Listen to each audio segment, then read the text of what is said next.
take a second and think about some of the fastest growing companies in the world. Think about their revenue, their influence, their rise to prominence. What if I told you that the top 1% of companies on the Inc. 5000 list all have at least one thing in common? They didn't start with a business plan. You heard that correctly. It turns out that the top 1% of the fastest growing companies have more in common than you would ever believe. And today's guest is here to reveal the shocking secrets from their experiences that will have you questioning everything while changing your own approach to growth. This is Ryan Atkinson, and you're listening to the UpFlip podcast, where we uncover the secrets of building and running successful businesses. Today's guest is a serial entrepreneur, Pete Martin, whose new book, Scale Up Faster, is the accumulation of over 2.5 years of researching, analyzing, and interviewing the top 1% of the fastest growing bootstrapped companies and find out how they were able to consistently outshine their competition while achieving unprecedented growth. He's here today to share those insights with all of you. And Pete, I am so excited to have you on here. Thank you so much for being here. Yeah, thanks, Ryan. I appreciate it. Happy to be on. Yes. And for the audience listening right now, they may be going, okay, Pete Martin, yeah, I'm excited for him, but like, kind of who is he? So let's lay some of the groundwork before we dive in. Can you share a little bit of your background and why you wrote up Scale Up Faster? I like to say I'm genetically encoded an entrepreneur. My grandfather, my brother, my father were all entrepreneurs. I started out running a car leasing company when I was 18 years old. Thought I was a classic snot-nosed kid who knew everything, and the world kind of slapped me around a little bit. And then I went back to college, went to work for IBM on the complete opposite extreme, did the kind of corporate Fortune 500 thing, and then started up my own companies again back in 2002 and built, scaled, and sold 4 companies along that path. My last one was sold 10 years ago to KPMG. And it was that point in time when I thought about writing a book and telling everybody how smart and successful I was. And so I started writing this book, and I'm like, you know what? Nobody gives a shit about me. Like, maybe my friends and family will buy a couple copies, but that's about it. So I kind of put it off to the side. And then during the COVID time, it seemed like every week the business media was talking about a brand new unicorn founder. And it was pissing me off, right? The VC money was just kind of flowing, and somebody's putting an arbitrary value on somebody's business. And it made me mad because I'm like, that has nothing to do with building a sustainable business, and building a sustainable business for the long term that's profitable and gives the owner all the freedom that they want. That's really difficult to do. So it was kind of this combination of putting my book aside 10 years ago, and then all the stuff going on with kind of all the VC money coming to fore. And so I'm a huge business book reader. I'm a big fan of Jim Collins' book called Good to Great. And there's never been anything written for private companies like Good to Great. So that was my inspiration. That's what I wanted to do. And starting, running, scaling a business and being successful, getting past the 7-digit mark and then the 8-digit mark is really, really tough. And so I wanted to dig into how the companies that were doing this better than anybody in the world, what they were doing and what their secrets were. I absolutely love that. So let's go back into like the traits that these top 5,000 companies have in common. Obviously, you did your research on them. You've had a ton of conversations here. What are some of the common traits that stand out to you with some of these top companies in the world? Yeah, let me give you a little context first. So what I did was I looked at 32,000 companies over a 7-year period in Inc. 5,000. I filtered it by companies that doubled revenues every year for at least 4 consecutive years, which is really, really hard to do consistently. And that took 32,000 companies down to 386. And then I eliminated the ones that I knew took on growth capital to do that. So I really wanted to look at just bootstrap companies. And that took that 386 down to 324. And it crosses literally every industry, B2B, B2C, direct to consumer, franchises, the whole bit. And a lot of things that came out of it were really contrary to business advice. So you kind of mentioned at the top of this pod, which was they didn't have a business plan. And that was consistent with pretty much everybody. Everybody said the only time they actually wrote a business plan is when they had to go get some kind of funding, like a line of credit or something from a bank. And the bank's like, where's your business plan? So they had to build it. We'll talk about what they did instead in just a minute. So that was number one. Number two was they were masters at cash flow management. And there's this concept called cash conversion cycle, which means how quickly do you get cash in the door to be able to pay all of the expenses and the service or product delivery to that customer. And all of these companies had a negative, what's called a negative cash conversion cycle, which means they were all producing cash along the way. They all did a phenomenal job describing their culture in really, really rich detail. If you looked at any of these companies that we studied and you were a top performer in your profession and you were to look at their website versus the websites of their competitors, you wouldn't even go work for their competitors because they were so good at just building a culture, describing a culture, crystallizing what it meant to work for them, and then kind of building this just very terrific culture. One of the other things that they all did really well was they created communities. And some did that very strategically and some just kind of happened. What I mean by that is, so one of the companies we studied is called ClickFunnels. So they make sales funnels, software company. ClickFunnels is one of the fastest SaaS companies, software as a service companies, to get to 100 million. They just kind of lit it up. And one of the things that they did is they built this community called funnel hackers. So they were people that use their technology, and then ClickFunnels, the company, helped these tunnel factors basically help build their businesses. And they all did that. One of the other companies we studied was a company called Farm Girl Flowers. And it's the only full female owned floral company, direct to consumer floral company in the country. They're up against, 1-800-Flowers and some of these big guys. And they did a phenomenal job of tapping into this community of their customers and really nurturing that community. You can't control a community, but they nurtured it. And that helped propel the growth because then customers are talking to customers. They're supporting the company. They're referring business without you even asking them to do it, right? So they all did that really extraordinarily well. There's 4 of the many. Absolutely. I think it's really interesting. And number 2, masters at cash flow management. I can speak from experience. Cash flow for a company is one of the hardest things to manage. So people, please go look at all of these 4 different ones. But can you speak specifically to cash flow management? Like, how do they manage it so well? Are you able to cover some of the strategies they have, et cetera? Yeah, there were 2 things. So the first is they built a culture of, they were very proud of the fact that they were bootstrapped, and they made that actually a hiring criteria. So they wanted to develop a culture of people that were frugal and conscientious with money. And so as they interviewed people, they would say, we're a bootstrap company. What it means is we may not pay the most. We may not have the biggest bonuses. We may not have the ping pong tables and all the luncheons, whatever. But we are completely in control of our destiny. We don't owe anybody any money. We're not beholden to VCs or private equity people.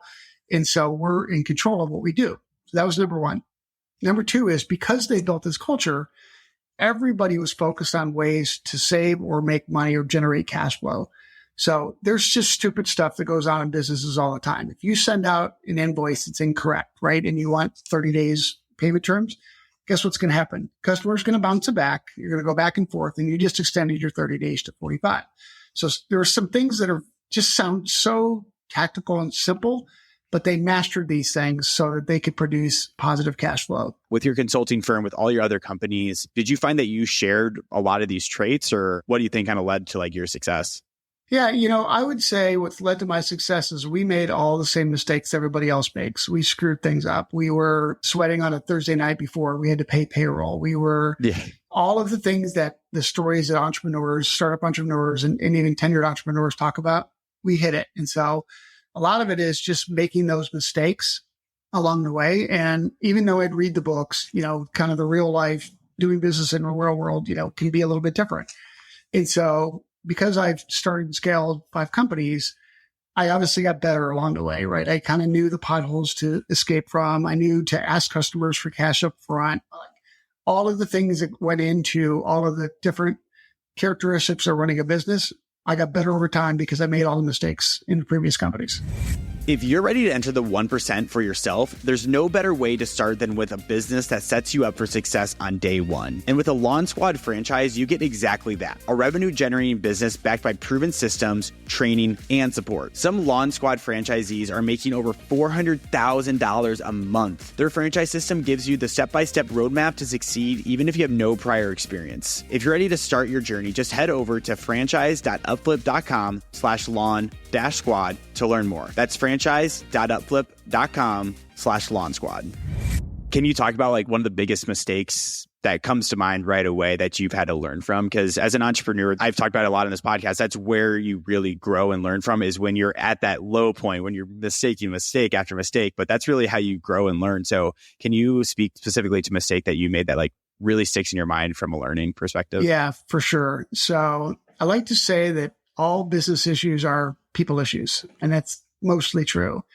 And so there's a concept that says hire slow, fire fast, right? Hire slow meaning do your due diligence on the individual. Make sure that they are a good culture fit. Make sure that they align with all of the values that you align with as well.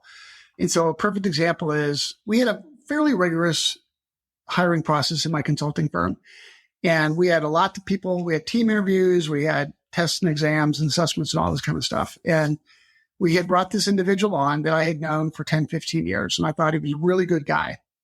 And so as the CEO, I'm like, nah, we don't need to do all that stuff. I know this guy. Let's bring him on board, right? And everybody said, yellow flags, red flags are flying right, left, right. I'm like, it's good. It's good. I got this, right? And he was on board for around 90 days. We're a consulting firm, and he had some specific deliverables for a client that he was supposed to provide. And a week went by, 2 weeks went by. He didn't deliver them. We didn't deliver them. I finally get a call from the client who said, what's up? These things are late by a couple of weeks.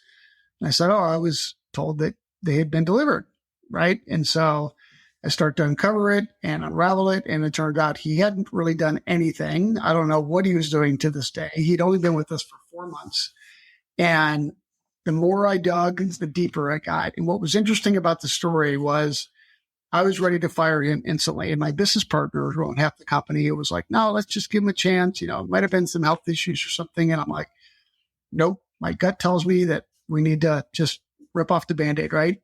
And he lasted for another 2 months. So we're paying his salary this whole time. This guy was a $200K a year salary, right? And then finally just enough, we let him go. And of course, when that happens, all these customers come back and they're like, God, he was screwing up the whole time. Like, why didn't you guys see this? Why didn't you do due diligence? Why didn't you find out what was going on? And I've got many people stories like that. And my business partner used to say, P, when are we going to stop making hiring mistakes? And my answer was the minute we figure that out, we will be billionaires because even the big companies screw this up, right? And so it's usually the people stuff. Hiring and interviewing was shockingly like one of the hardest parts about like being a CEO and being a founder is like, because you get so many good applicants and you're like, oh, well, these people would be really good. You start interviewing like, oh, well, they're like kind of together. Like, how do you know like who's going to be good? It is so hard to actually uncover like who's going to be good in the role and who won't be. What we discovered in these companies, that these top 1% companies, is they had built assessment and hiring processes that looked at not the resume, not where they came from, but the competency that they brought to bear. And so they would create a hiring process and interviewing process that mimicked the job that they were going to be doing, and did that in I call it competency-based hiring. And so it's looking at, first of all, it's figuring out what true competency does the person need to be successful in that position, and then figuring out a hiring process that actually demonstrates those competencies out. And you can do that. We talk a lot about that in the book, and that's the only way to do it. And it becomes a much more objective. And, we would have done this with this guy that I'd known for so long. He would have never been hired, period, because he didn't have those competencies that we needed in that particular role. That's honestly a great tidbit because when I think about our hiring process, like we could definitely do a better job of like the competencies of the actual role. But I want to talk about something else that like surprised you. Obviously, you did a ton of research, interviewing so many different companies, really nailing it down. Like, what surprised you the most about your research from the book? There was a couple things. This not having a business plan was number one. Number two, I would say, I'm a sales and marketing guy by degree, my college degree, and just kind of my affinity where I've kind of always aligned myself. And I always used to talk about this. You have to have this multi-channel marketing strategy where everything's, integrated and feeding off itself, and sales and marketing's aligned, all this kind of stuff. The fact of the matter is all of these companies, all of them picked one primary way to go to market, and they mastered it. 5 of the companies that we profile in the book, the way that they have grown, some of these companies are $85, $100 million by cold calling. You would never believe that. But they made that their go-to-market strategy, and they prosecuted it until they figured it out and mastered it, and looked at all of the steps along the way and measured them very specifically. So they knew when things were not going the way that they should go. So that was the second thing is, just having one primary way to go to market. And if you think about as a business person to try to generate sales, and you hear from the latest guru, like cold outreach or founder led or SEO or like this and that, right? There's so many ways to do it. And the reality is there's not a best way. the best way is what works for you and what you've mastered and what culturally fits with your company, right? And it could be anything. It literally could be cold email. It could be cold calling. It could be SEO. It could be partners. It could be whatever. So that was the second one. Third one is, and I kind of discovered this about a third of the way through my interviews. And I started having a conversation with the CEO from Grow Flowers, actually, this female. And I won't go into the whole story just for sake of time. But after this 20-minute conversation about kind of the founding of the company, I was so stressed out for what she had gone through. And I'm like, oh my God, like, why are you doing this? And she's like, I need to prove something to my parents, basically. And I started thinking about the other CEO conversations I had. And I'm like, wow, he said kind of something similar. And that guy said something similar too. So what I call it a chip on their shoulder, right? What is it that drove them through all of the difficulties of running and scaling a business to keep on going? And there was something from their past, something in their core, in their stomach, that fire in the belly that was causing that, motivating them to just break through all of the obstacles to running a successful company. And as I discovered this, I kind of went back and talked to some of the guys and I said, hey, I want to ask you about this chip on the shoulder. And they knew exactly what I was talking about. And then we talked about this notion of, can you manufacture a chip, right? Can I manufacture that motivation, right? And I don't think you can, but we all have experiences in our life that we can pull forward and go, all right, that really upset me. That really pissed me off. And I'm going to use that as my motivating driving factor to kind of push through and create the resilience and the grit. I absolutely love that part of it because I'm thinking of I also have a chip on my shoulder. There's some stuff that drives me because it makes me so angry to think about where that's what keeps me going. And honestly, it is good to channel that frustration of difficulties in the past that kind of do keep you going. I think that's a really good part of the book that people should definitely consider. Is it's kind of an entrepreneurial mindset. Entrepreneurs have similar traits, but one of them is 100% that chip on the shoulder to get them going. Yeah, I use the analogy too. If you watch last year's Super Bowl, when it was towards the end and Travis Kelce got pissed off and kind of went to push the coach, right? Mm-hmm. Andy Reid, and everybody's like, oh my God, he's pushing the coach, right? And he was just so fired up and passionate about winning. All he said was, coach, let me in the game, right? I can win this game. Just let me in. You mentioned me. That was his chip, right? He has some things to prove as well. And so if you can figure out what that is inside you to tap into it, man, it's really powerful. I would totally lean into the chip. Yeah, but you also said you can't manufacture it. So you're really going to have to dig into your past and find stuff that really fuels your fire. Yeah. Number one, I think a point, going back to one of your main points, a lot of listeners might be thinking is Pete, did you say building a business plan is essentially pointless? Someone might be asking you, okay, Pete, I'm not going to do a business plan, but how should I go about planning and research before I start a company? What advice would you give to that listener? So if you think about what goes into a business plan, when you're a very early stage, either just startup or even a couple of months in, virtually anything you put into that business plan, from the financials to the market to everything else, is wrong. You just don't know. And so what I always suggest first-time entrepreneurs, and what I learned from all these companies, is they just went out and started having conversations, right? They just took action. They took massive action and just went out. And when you do that and you start talking to enough prospective customers, you start to learn more about what the real issue is, what problems you're trying to solve with whatever your solution is, whether it's a coffee shop or technology or some kind of a product. But you start to understand better from the customer's point of view what that fit is for what I call product market fit, right? And you can't do that from sitting behind your desk writing a business plan. You just can't. You have to get out and talk to people. And I've talked to entrepreneurs that are introverts that either got past it or didn't. And the ones that didn't get past it, they were not successful because they wouldn't go out and have these deep, meaningful conversations. And I'm not talking 2 or 3 or 4. I'm talking a couple of dozen, because you got to get to that, 15th, 20th, 25th conversation to start to see some commonality in the words and the description and the issues that they're talking about. And so if you're not a first-time entrepreneur, there's a notion called fall in love with the problem, not the product. And so if you can fall in love with the problem and being maniacal about solving whatever that opportunity is that you see, you'll be better off, because most of entrepreneurs fall in love with their product or their company or the brand or the logo or the colors. Yeah, it doesn't matter, right? People buy anything to solve some issue, right? Whatever it is. And so as an entrepreneur, put the business plan aside, go talk to people, go figure out what that problem is. And if you talk to enough people, you'll figure out whether there's a market or not. And there's lots of books to help you kind of go do that. But that's what all of these companies did. They just went out, they talked to people, they figured it out, They kept iterating, they kept getting better, and they talked to more and more people, and they scaled from there. Absolutely. I want to talk about that, about like getting started. Because a lot of our listeners, they tell us like, I have an idea in mind. Like I've had this idea in mind for so long, but like, I just don't know where to start. But I never took that first step, essentially what they're saying. If you were talking to that person, what would you recommend they do? Go talk to a client, or what would be that first step for someone that hasn't taken action on their idea? Yeah. So first of all, I think most people, when they start out, think that theirs is the only solution because they don't see it elsewhere, right? And so first thing is just do some basic research, like because I talked to hundreds of entrepreneurs. I've never talked to somebody who had such a unique idea that somebody else wasn't already doing it. And if there's nobody else is doing it at all, it could be because there's not a market, right? It's hard to say whether it's truly innovative or just there isn't a market there. So to your question, it is really going out, doing a little bit of research, and then kind of framing up what you think the product, the solution, the offering is, and going out and talking to people. And that will start to refine both the problem and the potential solution, of whatever that is. It's getting out there, just taking action. How would you say, how should people start to identify problems, especially early on when they're like, oh, like I want to think of something, but identifying a problem, like how would you do it?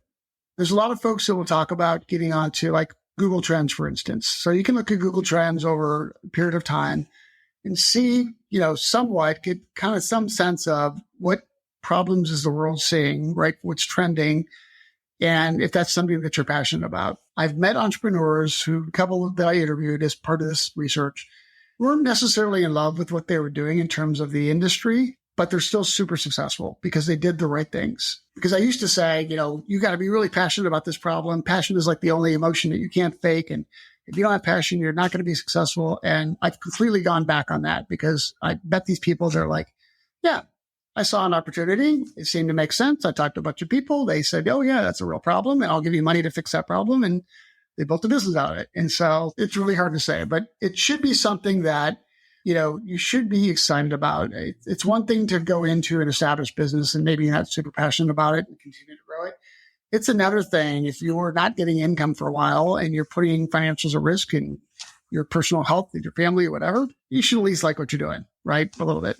Pete, I absolutely love that advice because I have interviewed probably like over 150, 200 entrepreneurs. A lot of times, like, of course I hear it like, oh, I was really passionate about it. More often than not, though, I'm hearing people are like, I saw an opportunity for it to cash flow pretty easily and we were just kind of off to the races. So it can align with what you're passionate about, but a lot of times it's just seeing a good opportunity and running with it then. I want to talk about like, if you had to pick like just 3 things people should have in place before launching their business besides like an LLC, all that stuff, like what would you say are the 3 things someone should have in place before they get started? The first thing I would say is, I'm going to call it financial support, but unless you can go out and pre-sell a product, and lots of entrepreneurs can and will do that, but there's lots of folks that are really uncomfortable doing that and literally asking a customer for money and then building whatever the product is you just took money for, then you need to have some financial stability so that you're not worried every day that you're not going to pay the mortgage. Right now, there is something to be said for that. Pressure makes you very diligent in every dollar that you spend to make sure you're going to get some kind of return for that dollar. But, you need to be in a place where where like literally you can't afford to your next meal, right? Probably not a good idea. So whether that's starting a side hustle and doing that side hustle until you get to the point where it can sustain you, or getting money from friends and family, whatever that means to you, just being in a place where it's not debilitating stress, I guess is probably the way to say it. Second thing I would say is a support structure from your family, your outside people. I talk to a lot of entrepreneurs who it's their first company and they really don't know what they don't know. And there's a lot of people like me in the world that have run companies that are established, that have kind of gone through all the knocks, and we're willing to help people. And so you can build this informal board of advisors. Typically, you don't have to pay them a dime or buy them lunch or coffee or whatever, and bounce ideas off them. And so if you don't have that home support to your family, build an external support, build an advisory board of folks that have kind of been there, done that. It doesn't necessarily need to be in your industry, and reach out to them and ask for help. And so that's the third thing, is being able to just say, I don't know what I'm doing. Please help me. And it is astounding to me. Some of the folks that I talked to through this research, The average revenue was $78 million. Okay. These are good sized companies, not huge companies, but these are good sized companies. They range from 8 million in revenue up to 2.5 billion in assets under management. And a couple of people, you'd be shocked. One guy running a $125 million company, and we were talking about the chip on his shoulder and what have you. I said, do you ever get imposter syndrome? And he's like, every day. He goes, every day, I'm telling you, I look in the mirror and I'm like, I have no effing idea what I'm doing. I'm like, well, you're running a $125 million, very profitable company. I think you know what you're doing. And he's like, you just never shake that thing. And so being able to just say, help, right? And this guy was really good. He's been very successful because he's very humble, and he will reach out to folks to just say, look, I'm facing this challenge. I really don't know how to solve it. I've never solved it before. I just want to get your opinion. And he asked for help. And a lot of folks won't do that, whether it's ego, they're timid, they're an introvert, whatever the reason is, that's a killer. And there's a lot of people in the world. There's lots of organizations, profits, nonprofits, for-profits that are there to help entrepreneurs be successful. Well, you have pulled off a phenomenal interview, Pete. So thank you so much for being here. We are going to end with our 5 Fan Blitz questions, and these are questions submitted from our community. And guys, if you want to join in on world-class entrepreneurs, go to www.youtube.com/UpFlip and submit your questions there. But Pete, ready for our last 5 questions here? Let's do it. Awesome. Number 1, what is the worst part about being an entrepreneur? It's you don't ever turn it off. It is 7/24. You're thinking about the business either. And if not, even if it's stressful, you just never turn it off. Employees can do an 8 to 5 job, come home and turn it off. Now I'm an entrepreneur. You are always thinking about it. That's great advice. Number 2, if you could go back in time and tell your younger self, don't do this thing, what would it be? I would say seek evidence outside your gut. And so I made too many decisions that I thought was the right decision, because it felt like it was the right decision, but I didn't look for evidence for whatever reason. And so I learned not to do that anymore. Is if I had a question in my stomach about, hiring thing, about doing something, I went and started to talk to other people. And for the first 2 companies, I really didn't do that. And it always came back to bite me. Number 3, what's one sentence you'd like to hear from your employees? This is the best company I've ever worked for. Why is a college degree unnecessary for entrepreneurs? College teaches you how to learn, not how to run a business. I started my first company. I did not have a college degree. I ended up going back to school and getting my bachelor's, my MBA. But there's not a single thing that I learned, even with an MBA, that helped me run the business, truly. And it's just, we said it earlier, it's just the sales ability, the ability to engage and talk to people in meaningful conversations. And the college degree is not going to teach you that necessarily. Absolutely. It will teach you how to learn, but it will not teach you on how to run a business when cash flow is tight. You need to pay your employees a day later. Exactly. Number 5, finish this sentence. The 1% don't want you to know blank. The 1% are committed to helping other people out. Always. Every one of these people that I talked to, they were very generous with their time. They're very generous with, answering very probing, very personal, professional questions. And if you were to go talk to any one of these CEOs, they'd say, hey, how can I help? So I don't think there's anything truly that the 1% does not want you to know. They want you to know what they know so that you can be more successful. Absolutely. It is the whole mindset of an entrepreneur. And I love that all the correlations you're drawing in between people here. So if someone's listening, they're like, holy smokes, Pete, I need this book and I need to know more about you. Where, 1, can they access your book? And 2, where can they learn a little bit about you? Yeah, we're starting the pre-sales here shortly, but they can get notified about the pre-sale at scaleupfaster.com. And then probably the next best thing is to find me on LinkedIn. You can look up Pete Martin, either Ask My Board or Votem, or I think my domain is Pete G. Martin in LinkedIn. All right, everyone. Amazing episode with Pete. I really, really enjoyed that. And these are the types of books that I absolutely love. 3 quick takeaways for you. Number 1, your go-to-market strategy. Just be really, really good at one thing. If that's cold calling, if that's SEO, that's cold email, really dial in on one go-to-market strategy and just double down on that. Number 2, I love the point that Pete talked about of a chip on his shoulder, and all entrepreneurs have a chip on their shoulder. If you're listening to this right now, think of that chip on your shoulder, a failure that you've had in the past that can really fuel the fire, because there will be times when it gets tough and you need that chip on the shoulder to get you through. Number 3, sales matters over everything. He gave that great example of someone with a great product. They were coding, but they weren't selling. At the end of the day, what's going to get you from $0 in revenue to $1 in revenue is sales. So be very, very good at sales. Are you enjoying the behind the scenes look at entrepreneurship with stories like this one? Well, you can help us keep the conversation going by leaving a review. Your thoughts not only fuel our episodes, but also help more entrepreneurs find us and continue the stream of valuable insights to share. So do us a favor, drop a review when you get the chance and help us spread the love. Thank you for listening. Pete, thank you so much for being here today. Love all the insights, love all the research that you did. So yeah, thank you so much for being here. Thanks, Ryan. Appreciate it. Had fun.